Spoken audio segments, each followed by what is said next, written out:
sono Roberta Marcolin dell'Osservatorio Economico di Veneto Agricoltura. Oggi vi parlerò del commercio con l'estero dei prodotti agroalimentari nel 2023.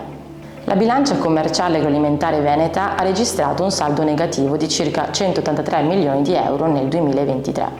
Questo rappresenta un miglioramento rispetto al 2022 grazie a un incremento delle esportazioni del 6,6% superiore a quello delle importazioni che è stato dell'1,6%. In particolare le esportazioni di prodotti agricoli e della pesca sono aumentate del 14,9%, raggiungendo 1,16 miliardi di euro, mentre le esportazioni di prodotti alimentari, bevande e tabacco sono cresciute del 5,5%, arrivando a 8,42 miliardi di euro. Nel dettaglio il comparto delle bevande ha realizzato il 34,2% di tutto l'export agroalimentare veneto, con quasi 3,3 miliardi di euro. Aumenti significativi si sono registrati anche per i prodotti delle industrie lattiero-caseario, per i prodotti di colture agricole non permanenti e per i prodotti alimentari.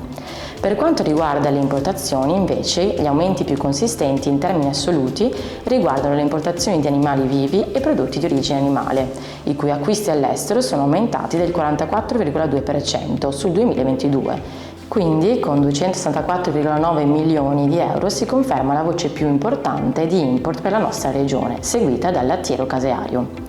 L'Unione Europea rimane il principale mercato per il settore agroalimentare veneto, con l'83% delle esportazioni dirette verso i paesi dell'Unione Europea e il 76% delle importazioni provenienti da questi paesi.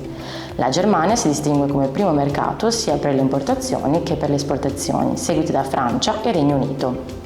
A livello provinciale, Verona si conferma la prima provincia sia per le importazioni che per le esportazioni agroalimentari, con una quota rispettivamente del 40,2% e del 44,8% del totale regionale. In particolare per quanto riguarda l'importazione di prodotti da forno e lattiero-caseari e nell'esportazione di carne e prodotti di colture permanenti.